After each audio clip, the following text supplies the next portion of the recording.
তো বন্ধুরা, তোমরা তো কালকে দেখলে ঘরটা রং হয়েছে। আর আজকে তো সকাল থেকে আমরা আর নড়তে চড়তে পারছি না। ছেলেটারও হাত পা ঘাড়ে ব্যথা, আর আমাদেরও সেই একই অবস্থা। মানে এত পরিশ্রম হয়েছে কালকে, সে আর বলবার মতন নয়। তো সকাল থেকে আর নড়তে চড়তে ইচ্ছা করছে না। গতকালের ঘুগনি ছিল, গরম করে রেখেছিলাম, ফুটিয়ে রেখেছিলাম। ওটাই আজকে চানাচুর দিয়ে ছোলা টোলা দিয়ে মুড়ি মেখে খাওয়া হলো। আর টিফিন বানাতে পারিনি, কাজ করতে করতেই সময় শেষ। আর পোস্টেও টাইম দিতে পারছি না সকালে।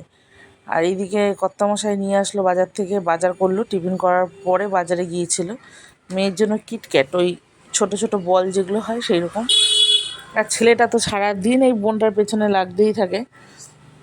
মানে কি বলবো, ওই শেয়াল কুকুরের লড়াই সারাদিন ঘরের মধ্যে, জানো তো। তো এই যে বলেছে এটা শেয়ার করে খেতে হয়, দেখ প্যাকেটে লেখা রয়েছে, তুই দে, সবাইকে দিয়ে খা। আর এখানে আমার বর নিয়ে এসছে বাজার নিয়ে। আমি বললাম আজকে ডিমের ঝোল ভাত খাও, আজকে আর কিছু রান্না করব না। তো নিয়ে এসছে কতগুলো মাছ, কাতলা মাছ।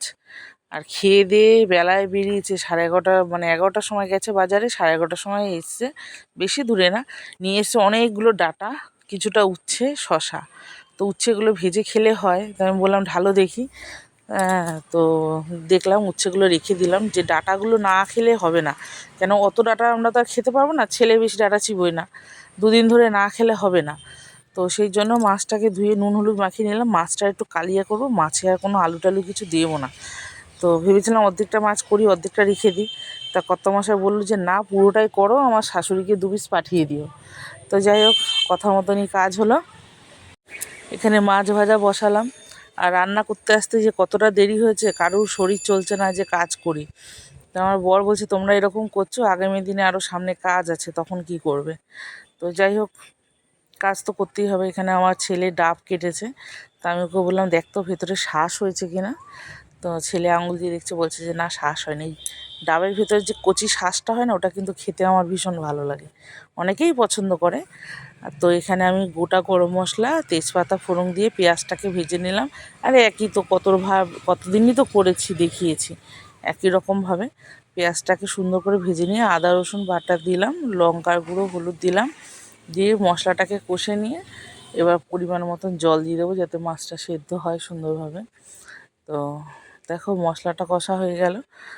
আর একটু সুন্দর করে কষাবো মশলাটা, যাতে পেঁয়াজটা একদম গলে যায়। আর রান্না করব হচ্ছে ডাঁটা আলু বড়ি দিয়ে একটা মাখা মাখা তরকারি, একটু বেগুন দেবো। বেগুন রয়েছে প্রচুর, অনেক বেগুন রয়েছে।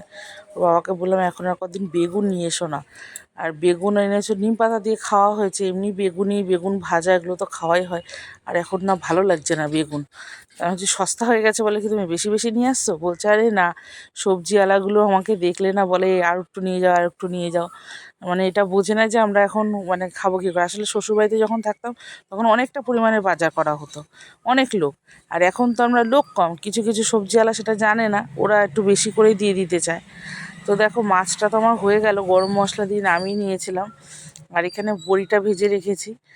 আর এই ডাঁটা আলুটাকে সুন্দর করে ভেজে আলুটার মধ্যে একটু আদা বাটা, একটু জিরে গুঁড়ো, একটু লঙ্কার গুঁড়ো, হলুদ এইসব দিয়ে কষিয়ে নিয়েছিলাম। অল্প একটু টমেটোও দিয়েছিলাম।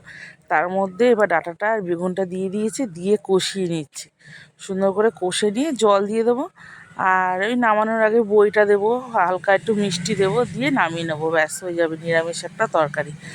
আর বলছিল পোস্ত দিয়ে করো, তো আমি বলছি প্রত্যেক দিন তো পোস্ত ভালো লাগে না, রোজ রোজ পোস্ত ভালো লাগে না। আর অনেকটা পরিমাণ ধনেপাতা নিয়ে এসেছিলো, তো ধনেপাতা রাখলে আবার খারাপ হয়ে যায়। তো আমি কী করলাম, ধনেপাতাটা একটু বড়া করে নিচ্ছি, গরম গরম খেতে তো ভালোই লাগে। তো দেখো আমার তরকারিও রেডি, বড়ি দিয়ে দিয়েছি, আর বড়া ভাজাও হয়ে গেছে। এবার সব খেতে দেওয়ার পালা। আজ আবার বৃহস্পতিবার, ঝামেলারও শেষ নেই। তো যাই হোক, আমার আজকে এই হয়েছে রান্নার আয়োজন।